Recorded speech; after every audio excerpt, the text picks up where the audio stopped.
I rolled into Duluth on a Tuesday afternoon with a duffel bag in the passenger seat and basically no plan besides crashing on Pearl's couch.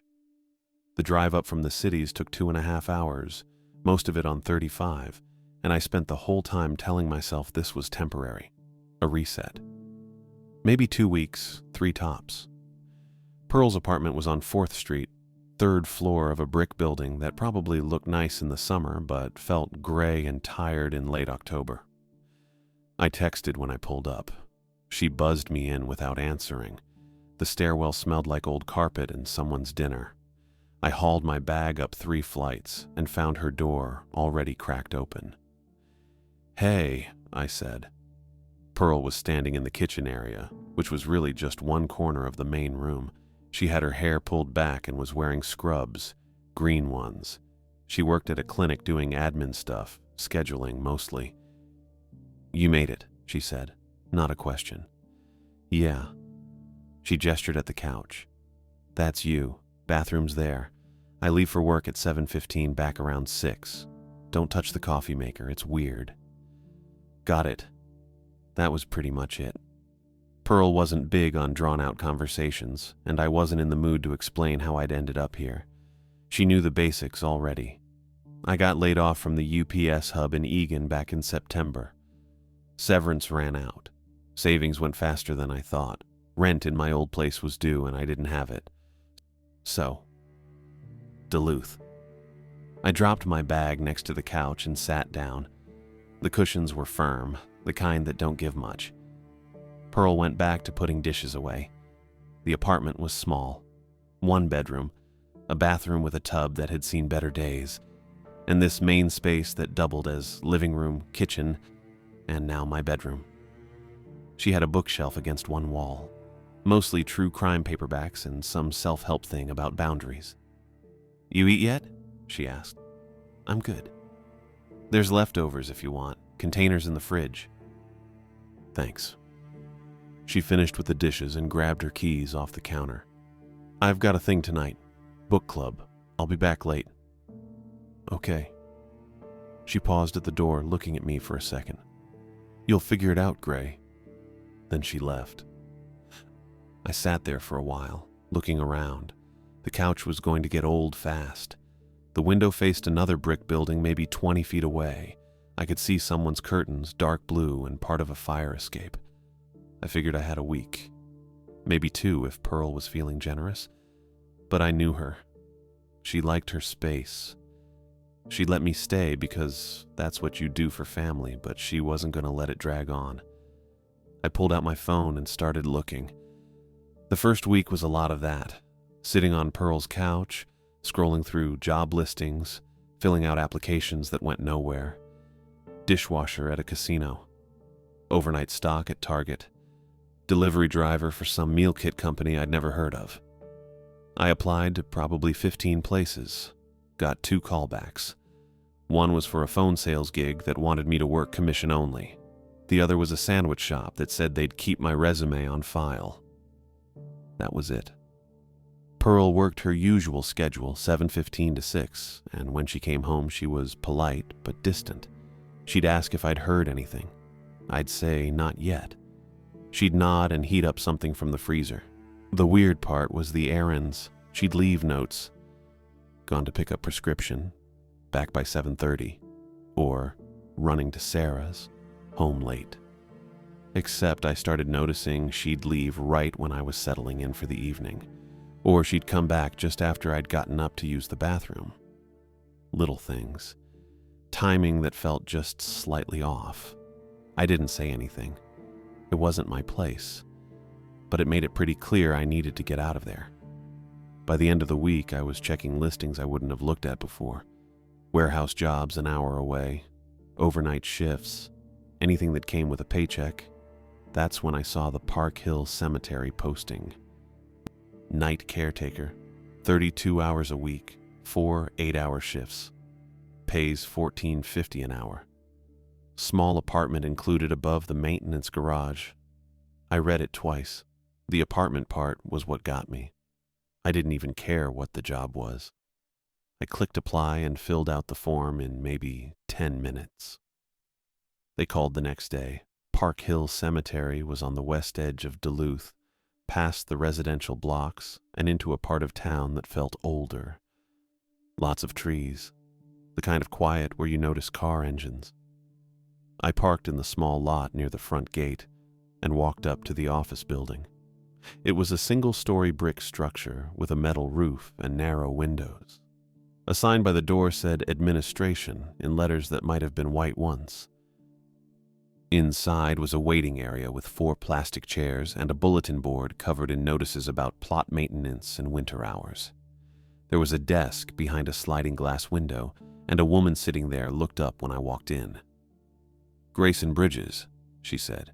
"Yeah. Paisley's expecting you. Door on the left." I went through. The hallway was short, just 2 doors. One had a handwritten label that said storage. The other was open. Paisley Roberts was sitting at a desk with a computer monitor, a stack of binders, and a coffee mug that said "World's Okayest Boss." She was maybe 50, maybe older. Gray hair pulled back tight, sharp eyes. She didn't smile. "Sit," she said. I sat. She slid a clipboard across the desk. "Fill these out. Both sides." It was the usual stuff. Employment history, references, emergency contact.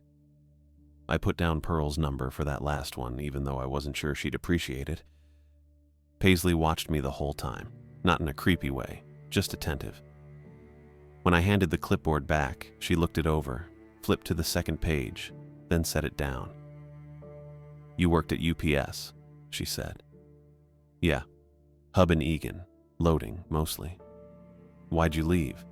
"Laid off. They cut a bunch of us in September." She nodded once. "You have a problem working alone?" "No. Night shift, 8 p.m. to 4 a.m., Tuesday through Friday. You'll do a grounds check every 2 hours. Lock the gates at 8, unlock them at 4. Handle any issues that come up." "What kind of issues?" "Trespassers sometimes, kids, animals. Mostly it's just making sure no one's here who shouldn't be." She leaned back in her chair. "You'll have a phone. Contacts are posted. You call if there's something you can't handle." "Okay. There's an apartment above the garage. 1 room, bathroom, kitchenette. It's small, comes with the job. You're responsible for keeping it clean." "That works." Paisley pulled open a drawer and took out a stapled packet. 3 pages, printed on plain paper. She set it in front of me. "Cemetery Rules," she said. "Read them. Sign the last page." I picked it up. The first page was basic stuff. No smoking on the grounds. No loud music. Respect the property. The second page had rules about the rounds. Specific paths to follow. Gates to check. A list of locked buildings I wasn't supposed to enter unless there was an emergency. The third page was different. It was numbered. 10 rules, each one short. 1. Stay on the paved paths after midnight. 2. Do not acknowledge voices calling your name unless you can see the speaker. 3. If you see a figure in white near the old chapel, do not approach. 4. Do not enter the mausoleum for any reason. 5. If the front gate is open when you arrive, leave immediately and call this number. There were 5 more. I read through them. My brain kind of stalled halfway down the list, trying to figure out if this was some kind of hazing thing, a joke for the new guy. I looked up. Paisley was watching me. "This? For real?" I asked. "Yes." "These rules?" "Yes." I waited for her to explain. She didn't.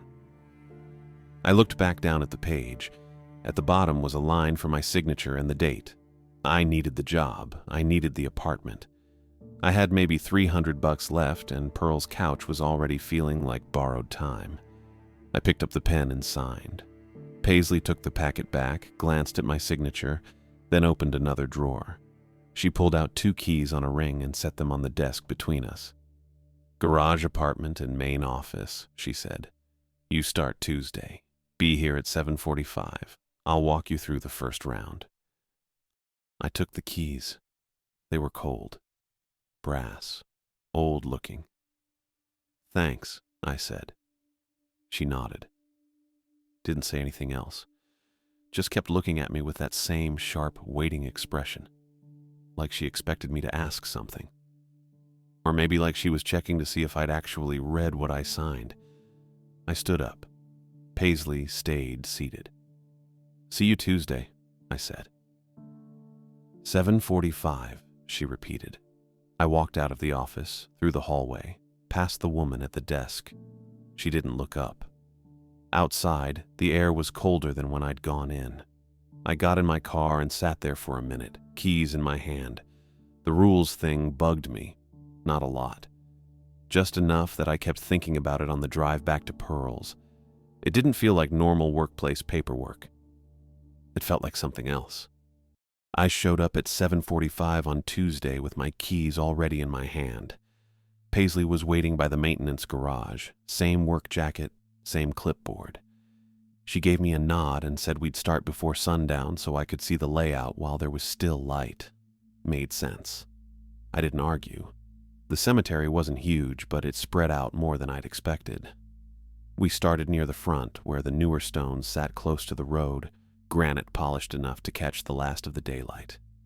Neat rows. Fresh flowers in some of the holders. A couple flags that hadn't been taken down yet. Paisley walked ahead of me with her flashlight already on, even though we didn't need it yet. I had mine too. A cheap LED thing I'd picked up at a gas station on the way over. It worked fine. She pointed out the main paths, paved mostly. Some cracked asphalt that probably got patched every few years. The newer section wrapped around toward the east side, then the markers got older the farther back you went. Stones under trees, moss on some of them, names I couldn't read anymore because the carving had worn smooth. I tried to keep track of the layout in my head. North Gate, South Gate, East Gate by the storm drain. Front entrance where I'd parked during the interview. The administration building off to one side. Paisley didn't talk much while we walked, just pointed and named things. Section 4. Section 7. The old chapel, which was really just a small stone building with a peaked roof and boards over the windows. She didn't slow down when we passed it. Section 12 sat farther back where the ground dipped. I noticed that right away.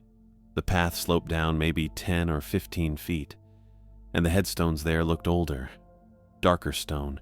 A few had those carved hands pointing up. One had a lamb on top.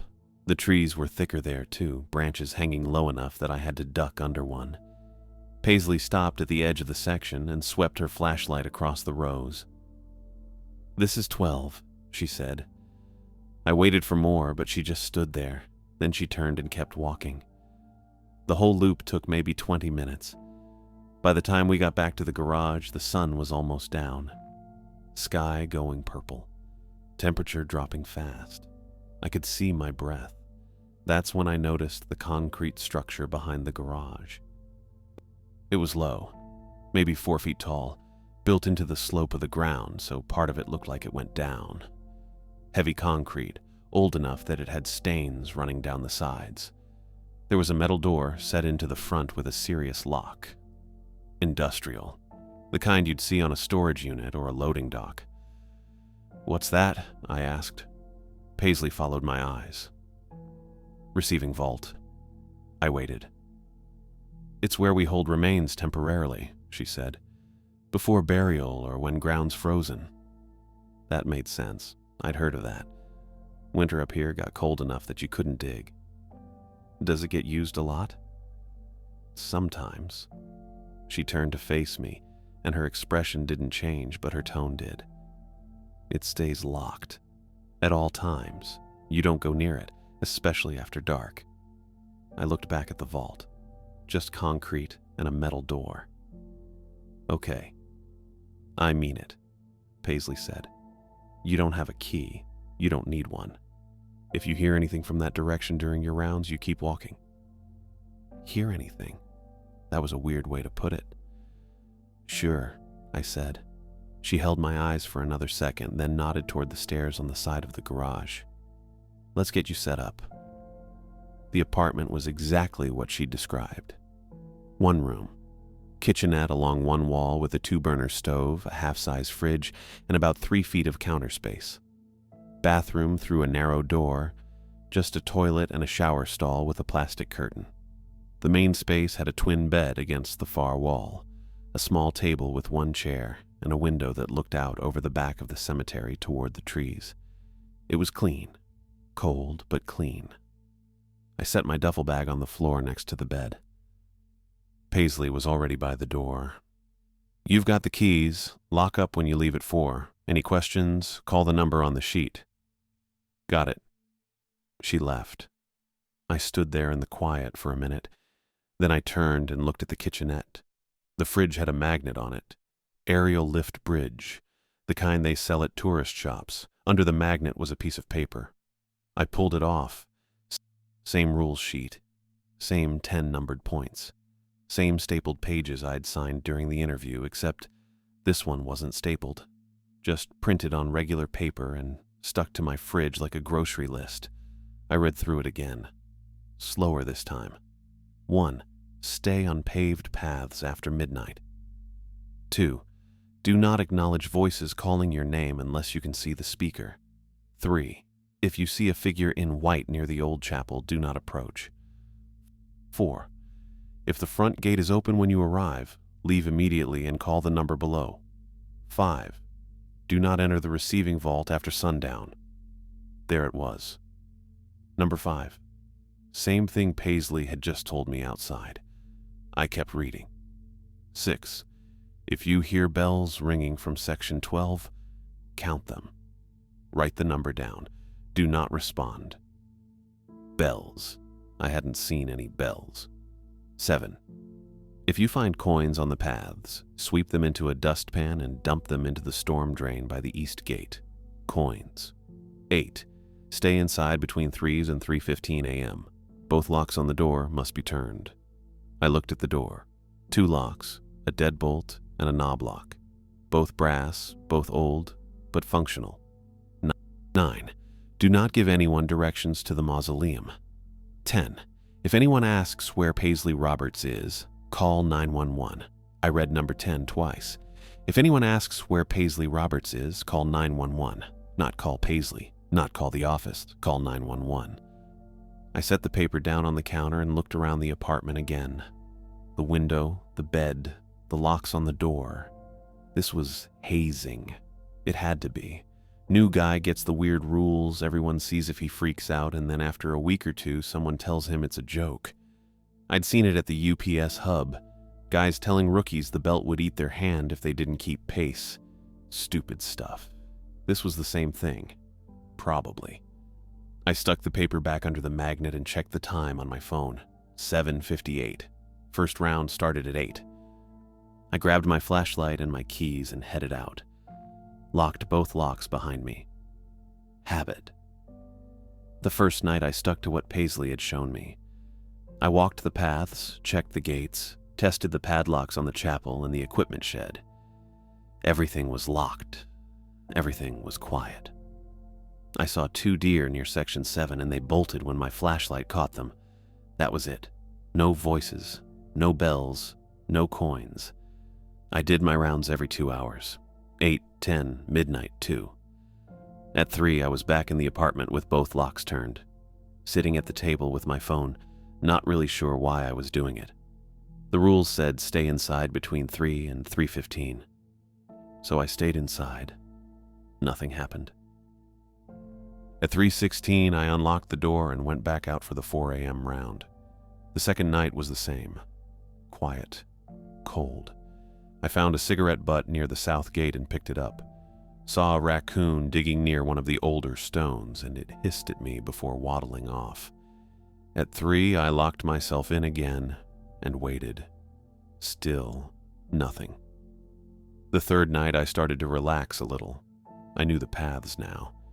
Knew which sections had the most tree cover, which gates stuck when you tried to open them, where the motion light by the administration building would click on if you walked too close. Routine. I could do routine. At 2:57, I was back in the apartment. I locked the deadbolt, locked the knob, sat down at the table. I watched the clock on my phone. 2:58, 2:59, 3 a.m. I don't know what I expected. Maybe nothing. Maybe I'd just gotten used to following the rules because that's what you do when you need a job. But I kept staring at the clock. 3:01, 3:02. The apartment was silent. I could hear the fridge humming, my own breathing. 3:05. I realized I was holding my breath. I let it out. 3:10. My eyes stayed on the numbers. I wasn't tired, wasn't scared exactly, just aware, like the air had weight to it. 3:15. I unlocked the door and stepped outside. The cemetery looked the same as it had 20 minutes ago. Cold, dark, empty. But I kept thinking about the clock. Fourth night, same thing. I did my rounds, checked the locks. At 3, I came back inside and sat at the table and watched the minutes crawl by. It was pulling at me now. That 15-minute window. I didn't know why it mattered, but the rules said it did, and some part of me had started listening. By the fourth night, I couldn't pretend the rules were just jokes anymore. I'd tried. First 3 nights, I kept telling myself it was hazing or some kind of cemetery tradition to mess with the new guy. Maybe Paisley had a weird sense of humor. Maybe the whole staff got together and laughed about it over coffee. But the fourth night killed that theory pretty quick. I'd finished the 2 a.m. round without anything weird. Cold as hell, wind cutting through my hoodie, but otherwise normal.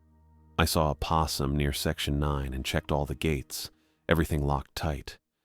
I got back to the apartment at 2:45 and made instant coffee with the electric kettle I'd bought at Target.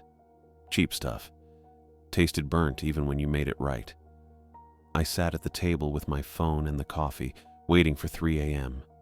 That's what I did now. Got back early and waited for the lockdown window. I didn't call it that out loud, but that's what it felt like. Rule 8 said, stay inside between 3 and 3:15 with both door locks turned.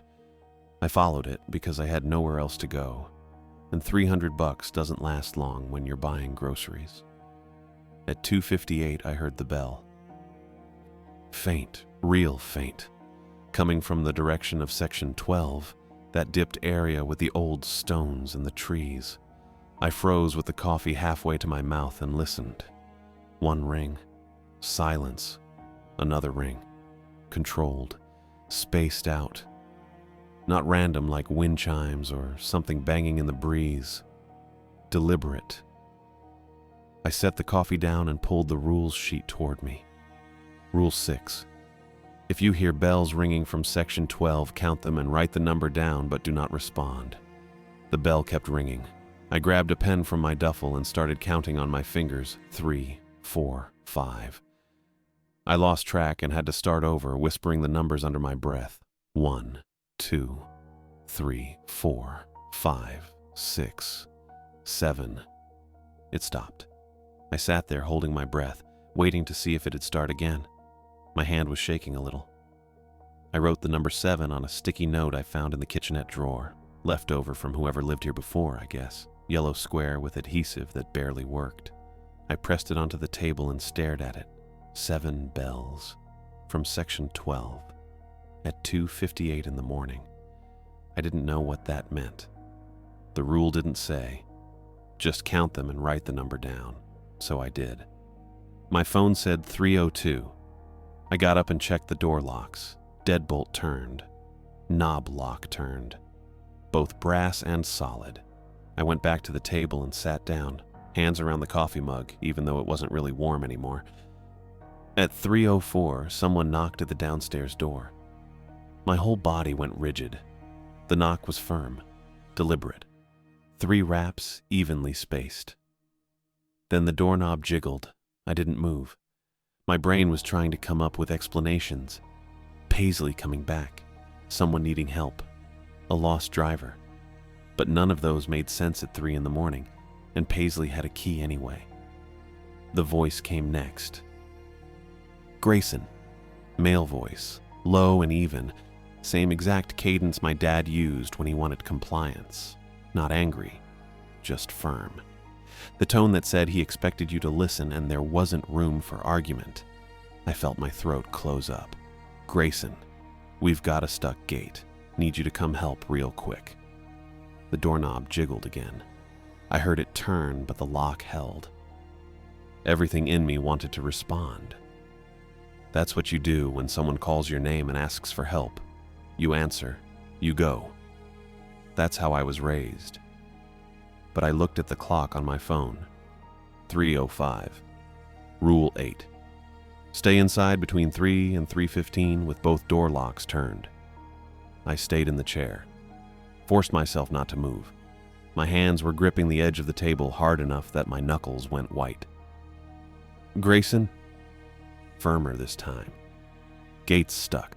Just take a second." I bit the inside of my cheek and kept my mouth shut. The voice sounded so much like my dad it made my chest hurt. Same low register, same measured pace, same expectation that you do what he said because he said it. But my dad was in the cities, and he wouldn't be here at 3 in the morning asking about a cemetery gate. The knocking came again, harder, 3 raps, then 3 more.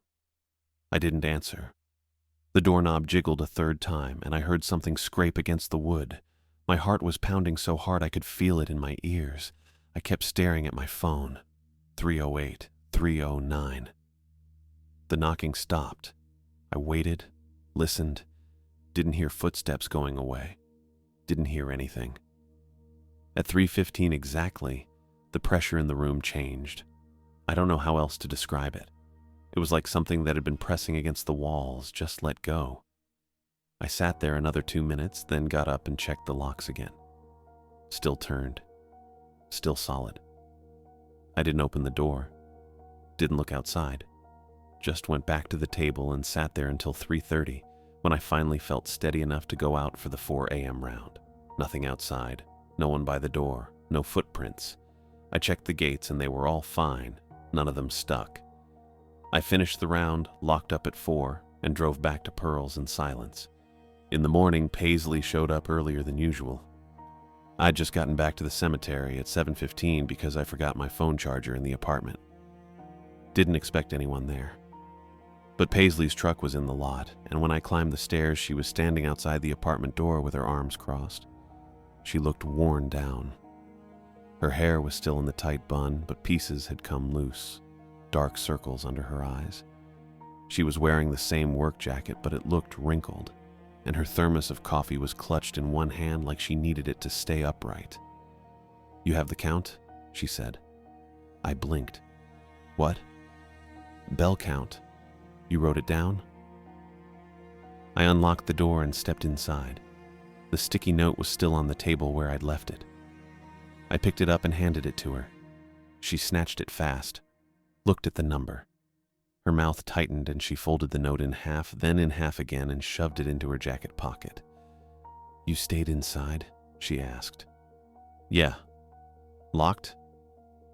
"Both locks." She exhaled through her nose and some of the tension left her shoulders. "Good. You handled it correctly."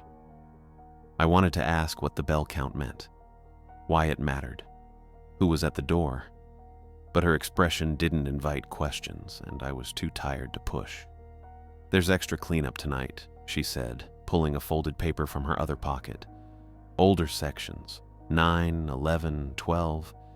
Kids have been getting in somehow, leaving coins on the stones, probably some TikTok thing. Sweep them up and dump them in the storm drain by the east gate." "Kids," I said. "Teenagers, bored." She handed me the paper. "Make sure you get all of them. Don't leave any behind." I took the list. She turned and headed down the stairs without saying anything else. I stood there holding the paper and thinking about the voice at the door, about the bells, about the sticky note she'd grabbed like it was evidence. Kids, right. That night I found the coins in section 12. I'd done the 8 p.m. round and the 10 p.m. round without seeing anything. Checked all the sections on Paisley's list. Found a few pennies on the path near Section 9 and swept them into the dustpan like she'd said, then walked to the east gate and dumped them into the storm drain. Heard them clink against metal on the way down. Midnight round was quiet. I saved Section 12 for last because I didn't love going down there in the dark. The dip in the ground made it feel cut off from the rest of the cemetery. Trees closer together, older stones. I walked down the slope with my flashlight on and swept it across the rows. Coins, lined up across the flat tops of 3 different headstones. Not scattered, not dropped. Lined up, neat rows, pennies and dimes, maybe a nickel. I stepped closer and counted. 7 coins on the first stone, 5 on the second, 7 again on the third. I stood there staring at them. Teenagers didn't do that. You don't sneak into a cemetery at night and carefully arrange coins in rows on specific stones. You throw them. You leave them in piles. You don't line them up like you're marking something. I pulled the dustpan and brush from my coat pocket, started carrying them after Paisley's list, and swept the coins off the stones. They clinked into the pan. I walked back to the east gate, dumped them into the storm drain, and listened to them fall. The teenager's excuse stopped making sense in my head. I didn't know what was happening, but it wasn't bored kids. I finished the round and checked my phone. 12:43. Couple hours until lockdown. I headed back toward the apartment, and the whole way I kept thinking about the bells and the voice and the coins lined up in Section 12 like someone was counting something I didn't understand. I kept following the coin rule even though I didn't believe Paisley's explanation about teenagers. Every night I'd find them. Pennies mostly, some dimes, lined up on stones or scattered on paths. I'd sweep them into the dustpan with the little brush I kept in my coat pocket now. The first time I noticed something off was during my midnight round on the 5th night. I found 3 pennies on a flat marker near Section 9 and swept them into the pan. The plastic felt warm against my palm. Not hot, just warm, like the coins had been sitting in someone's hand. I stopped walking and held the dustpan up to my flashlight. The pennies sat there in the corner where I'd swept them. Normal, dull copper. Nothing weird about them except they shouldn't have been warm. I kept going, found 2 more near Section 11, added them to the pan. Same thing, warm through the plastic. By the time I reached the East Gate storm drain, I had maybe 7 or 8 coins total. I crouched down next to the drain, a standard iron grate set into the curb, probably 2 feet square with slots wide enough to lose a phone through. I tilted the dustpan and let the coins slide off. They clinked against metal somewhere down below. Gone. I stood up and my hands smelled wrong. Copper, yeah, but also something else. Lake water, maybe. That thick mineral smell you get near the shore when algae's rotting. I rubbed my palms on my jeans, but it didn't help much. The smell stuck with me the whole walk back to the apartment. The next night, same thing. Warm coins. Same smell after I dumped them. I started wearing the work gloves I'd found in the garage, but I could still feel the heat through the fabric.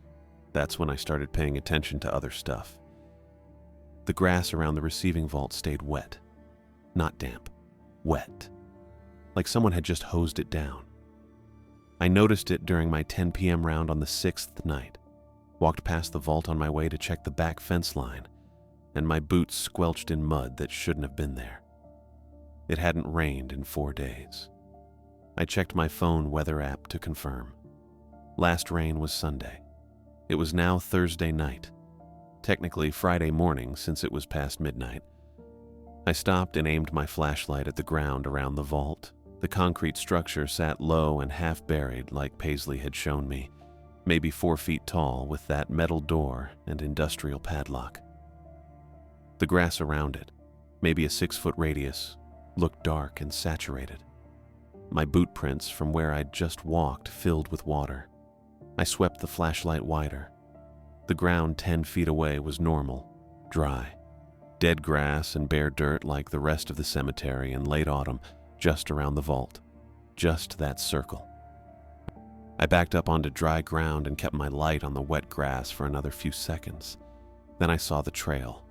Narrow, maybe 8 inches wide. A mud track that ran from the vault door toward the east side of the cemetery. It cut through the dry grass in a straight line, dark and pressed down like someone had walked it over and over wearing boots. I followed it with my flashlight. It went about 30 feet before hitting the paved path. Then I lost it. But the direction was clear, straight toward the east gate, toward the storm drain. I stood there probably a full minute, just looking at that trail, trying to make it make sense. Runoff, maybe. The vault was built into a slope. Water could drain that direction, except there hadn't been rain, and the trail looked fresh, and it was too narrow and too clean.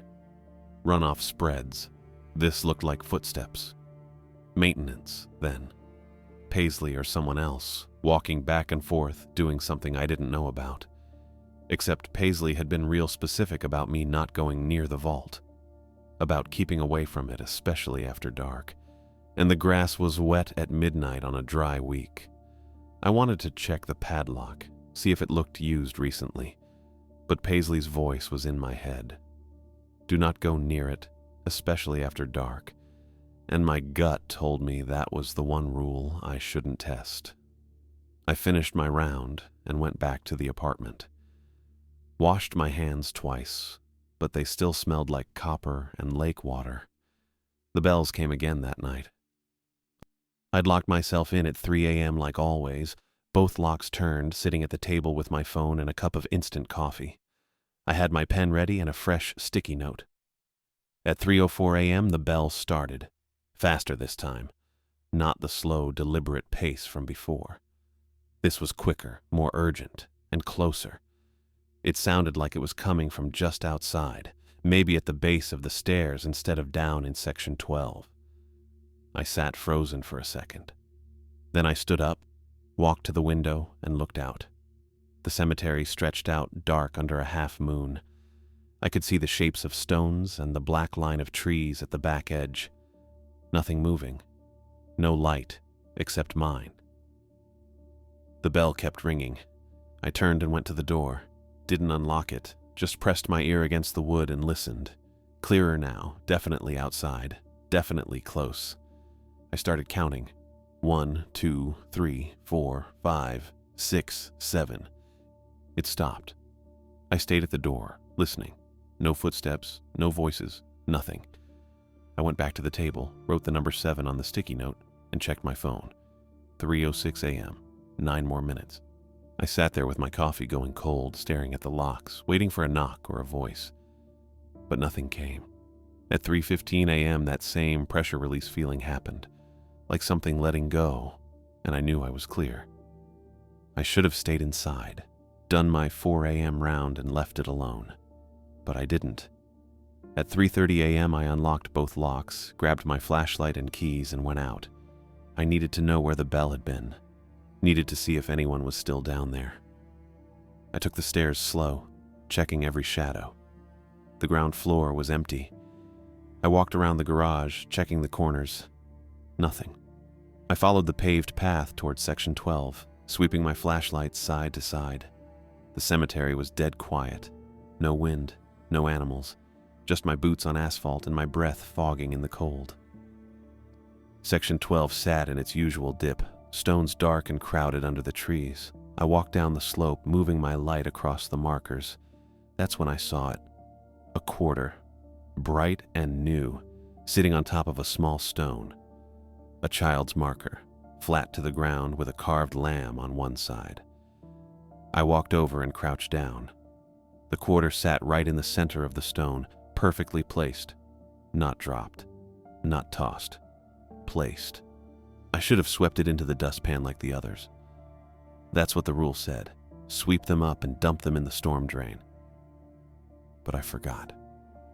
Or maybe I just didn't think. I reached out and picked it up with my bare hand. It was hot, not warm. Hot, like it had been sitting in a fire. I dropped it and it hit the stone with a clink. Then I grabbed it again because I didn't want to leave it there.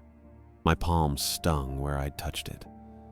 The quarter burned against my fingers, but I held on, shoved it into my coat pocket, and stood up. That's when I saw the fingerprint.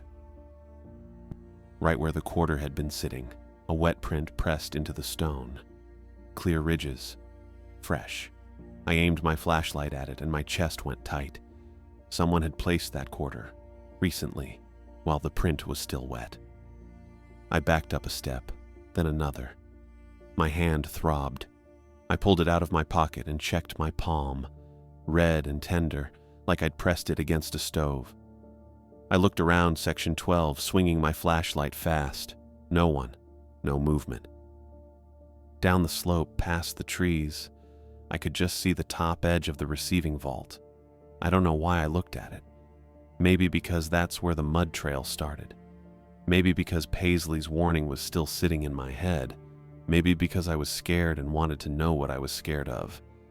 I took a few steps to the side, angling for a better view between the stones. The vault sat there in the dark, low and concrete, metal door, padlock, except it didn't. For just a second, maybe two, the air around it shimmered, like heat waves on asphalt in summer. And the door looked open, not wide, just cracked, maybe 6 inches, enough to see darkness inside. I blinked. The door was closed, padlock in place, solid and normal. I stood there breathing hard, my burned palm throbbing, the quarter heavy in my pocket. The vault looked exactly like it always did. Locked, quiet, ordinary, but I'd seen it. I'd seen it wrong. I turned and walked back up the slope, fast, but not running, and didn't look back. I made it back to the apartment at 2:57, quarter still in my pocket, hot against my leg through the fabric. I locked both locks and sat at the table with my phone and the pen. No sticky note this time. I'd already heard the bells down in Section 12. Already counted 7. Didn't need to write it down again. The quarter cooled slowly. I could feel it through my jeans, the heat fading to warm, then just wait. 3 a.m. came. I waited. 3:01, 3:02. At 3:06, someone knocked. Same pattern. 3 raps, even and controlled. I stood up. Didn't mean to. Just did. The voice came through the door. Same voice. Same low tone that sounded too much like my father's cadence. But the words were different this time. "Grayson, I need to ask you something." I didn't move. "Paisley Roberts is missing. Do you know where she keeps her keys?" My hand went to the deadbolt, stopped an inch away. Rule 10. If anyone asks where Paisley Roberts is, call 911. Not if Paisley's missing. Not if someone says she's in trouble. If anyone asks where she is. The voice kept going. "I need to get into the office. It's important. Do you know where she keeps the spare set?" I stepped back from the door. My pocket burned. Not warm. Burning. I reached down and the quarter was hot again. Hotter than before. Hot enough I could feel it through 2 layers. The doorknob turned, rattled against the lock. "Grayson, this is urgent. I need you to open the door." I pulled my phone out, unlocked it, pulled up the keypad. 911. My thumb hovered. The voice stopped. The knob stopped rattling. I stood there for 30 seconds, a minute. Didn't hear footsteps leaving. At 3:15, the pressure changed. Same release. Same feeling of something letting go. I sat back down at the table, put the phone down. The quarter in my pocket cooled fast, like I'd imagined the whole thing. I didn't call. Probably should have, but I didn't know what I'd say. Someone knocked on my door and asked about my boss. Someone I couldn't see used my name. I waited until 3:30, then unlocked both locks and went outside. Nothing. No one by the stairs, no footprints, no marks on the door. I finished my 4 a.m. round, locked up, and drove back to Pearl's. The next morning, I couldn't sleep. Lay on Pearl's couch staring at the ceiling while she got ready for work. She left at 7:15 without asking how the night went. That was fine. I pulled out my phone and searched Duluth cemetery drainage. got a bunch of articles about water management and snow melt, a couple of blog posts about flooding on the hillside during heavy rain. I refined it. Duluth Stormwater Infrastructure Map. That got me closer. A city utilities page with links to planning documents. Most of them were dead. One worked. PDF loaded slow. 23 pages, dated 2011.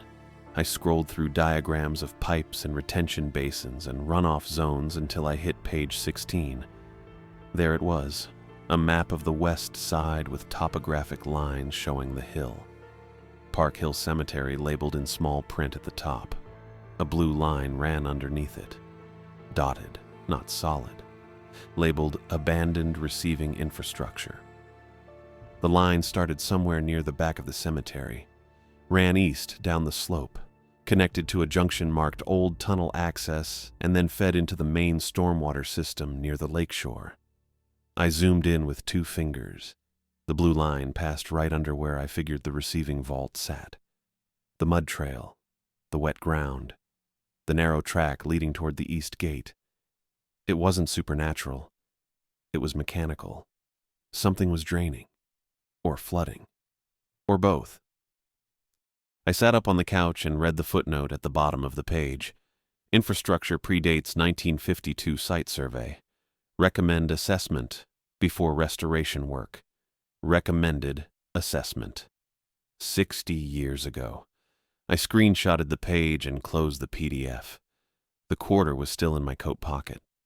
I'd left my coat on the arm of the couch. I reached over and pulled the quarter out. Room temperature now.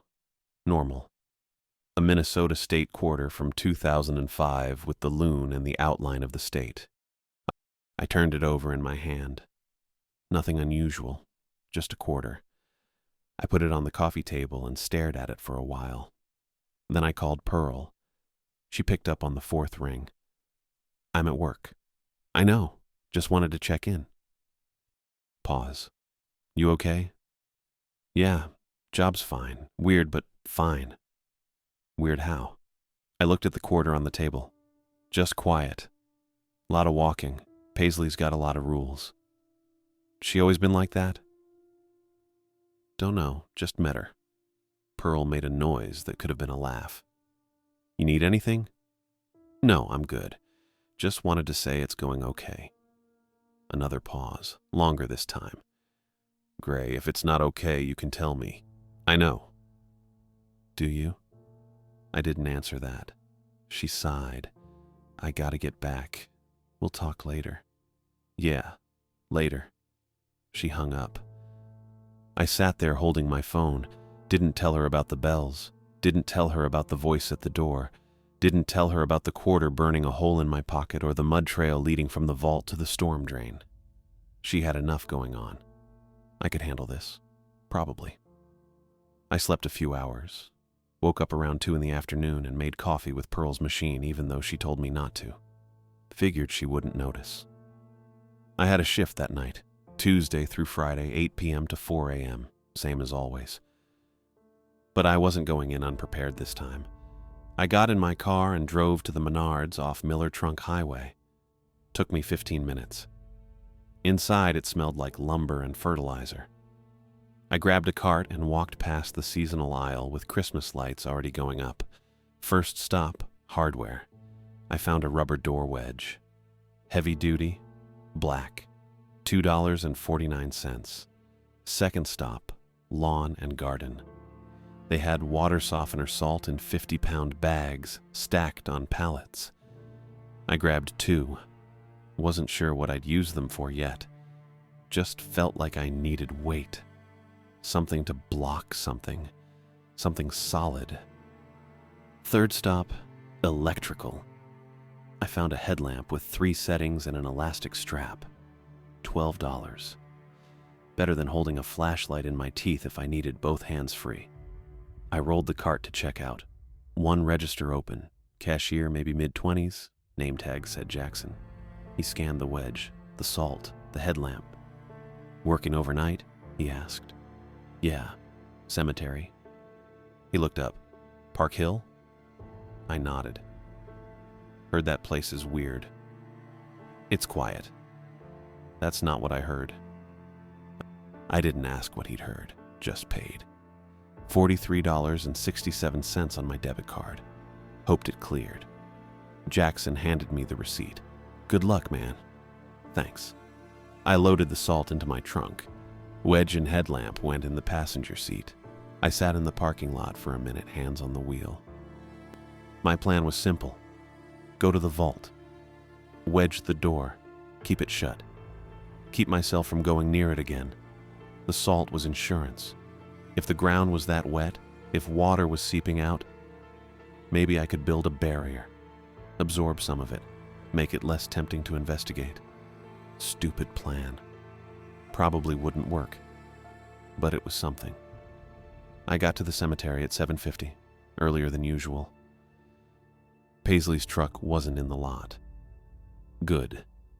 I parked near the garage and hauled one bag of salt up the stairs to the apartment, left the other in the trunk, grabbed the wedge and the headlamp. I sat at the table and waited for my shift to start. 8 p.m. round, 10 p.m. round, midnight round. All normal. No coins, no bells.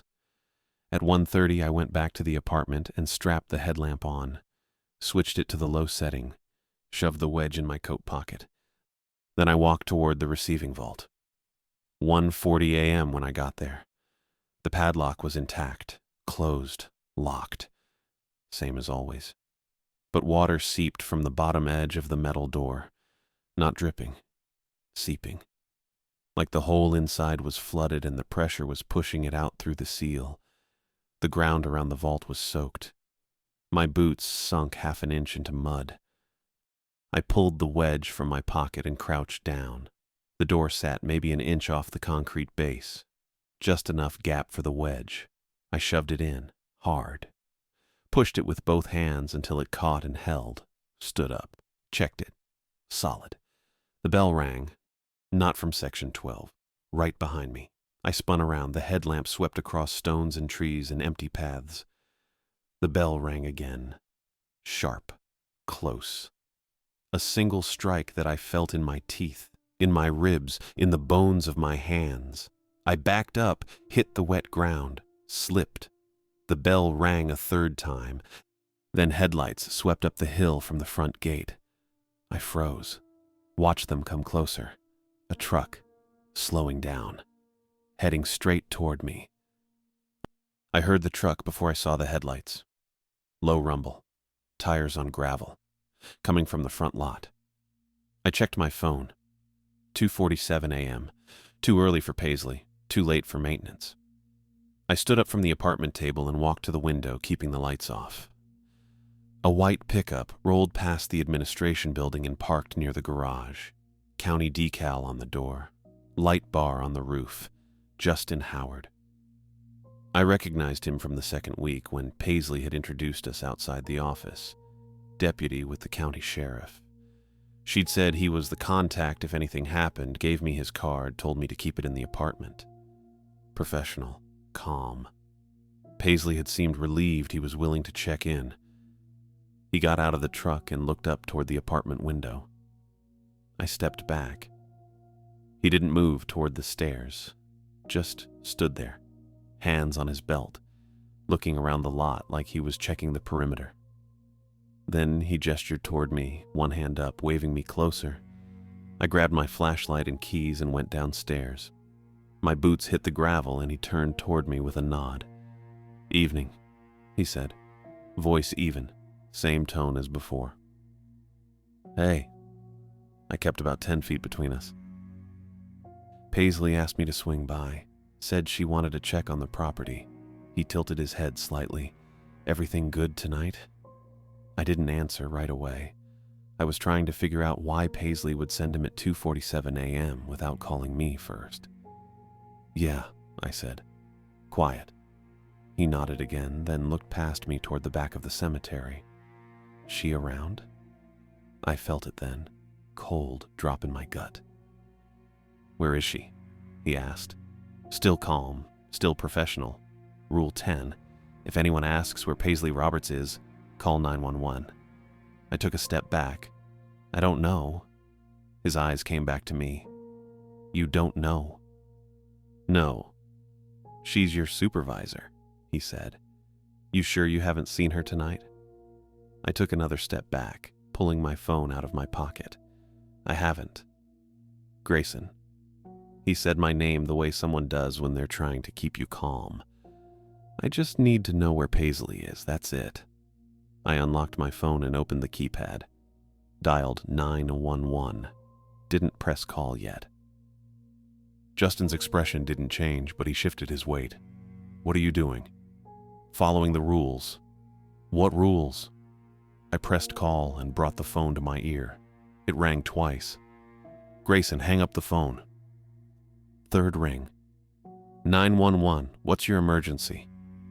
Female voice, steady and clear. I kept my eyes on Justin and backed toward the garage stairs. I'm at Park Hill Cemetery on the west side. There's a deputy here asking about my supervisor, and I'm supposed to call if that happens. Justin didn't move, but his jaw tightened. The operator, Ruby, I found out later, stayed calm. You're at Park Hill Cemetery? Yeah. And there's a deputy with you now? Yeah. Justin Howard, county sheriff. Is he threatening you? No, but the rules say to call if anyone asks where Paisley Roberts is. He asked. Pause on the line. I heard keys clicking. Okay, Ruby said. Stay on the line with me. Can you see the deputy right now? Yes. Is he approaching you? No. Justin tilted his head again, and this time it looked wrong. The angle, too far. I don't think he's himself, I said. Ruby's voice stayed level. What do you mean? I don't know how to explain it. Something's wrong. Okay, I'm dispatching units to your location now. Stay on the line and keep distance between you and the deputy. Justin took a step toward me. I turned and ran up the stairs to the apartment, phone still at my ear. I heard his boots on the gravel behind me, then on the first step. I got to the door, shoved the key in, twisted, pushed inside, and slammed it shut. Both locks, deadbolt first, then knob. I'm in the apartment, I told Ruby. Door's locked. Good, stay inside. Units are en route. I stood with my back against the door, breathing hard. Then I heard it. The bell. Not down in section 12, not at the base of the stairs, right outside the door. I turned and looked through the frosted window panel. The shape of a man stood on the porch, holding something. The bell rang again, sharp, clear, right there. I stepped back from the door and looked at the porch rail through the main window. A brass handbell sat on the railing. Small, tarnished, dripping mud onto the wood. Grayson? Ruby's voice in my ear. Are you there? Yeah. What's happening? I stared at the bell.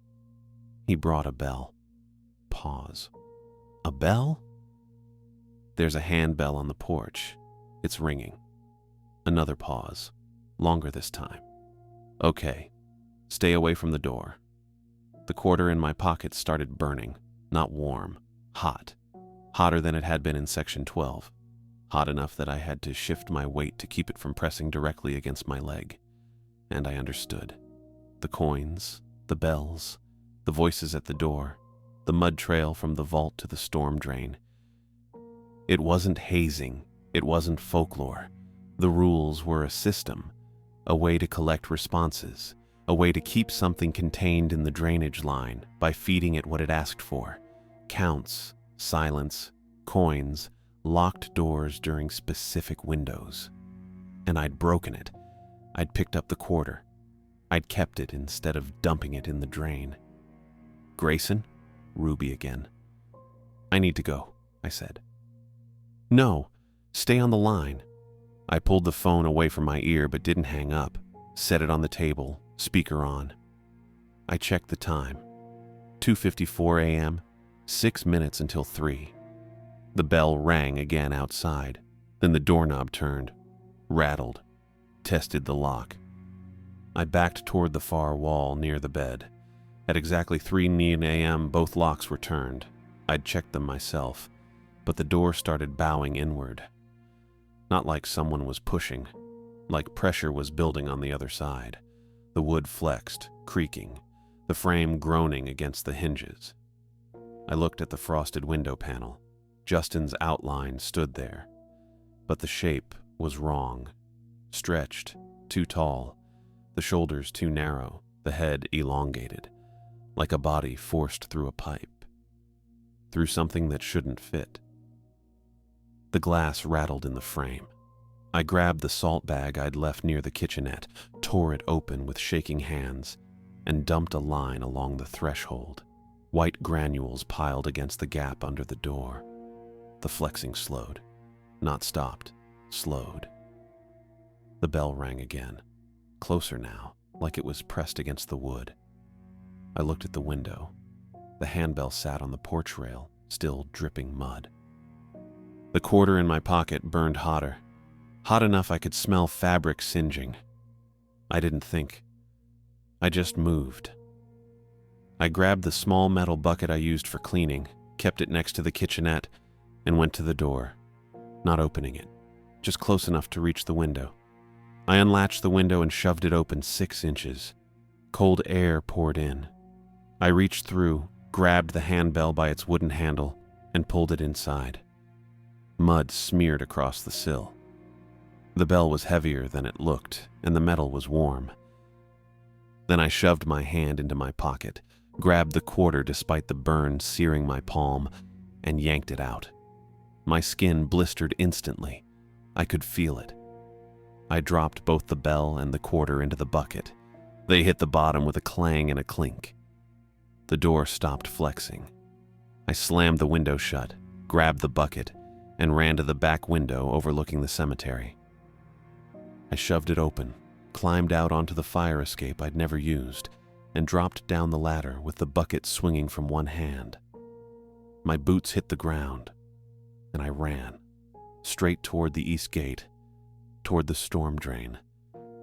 I didn't look back, didn't check if Justin, or whatever was wearing him, was following. The bucket rattled as I ran, the bell clanging against the sides, the quarter rolling loose. I reached the east gate, dropped to my knees at the storm drain grate, and dumped the bucket. The handbell tumbled through the slots first, clanging once against the metal bars before disappearing into the dark below. The quarter followed, a bright flash before it vanished. I heard them hit water, deep, farther down than I expected. The ground shuddered. Not an earthquake, not wind, a vibration that came from underneath, like something shifting in the drainage line. The bell sound traveled downward. I could hear it echoing, ringing as it fell, getting fainter and fainter until it stopped. Then the pressure released. I felt it the same way I'd felt it in the apartment at 3:15 every night, a sudden shift, like air escaping a sealed room. But this time, it was fast, violent.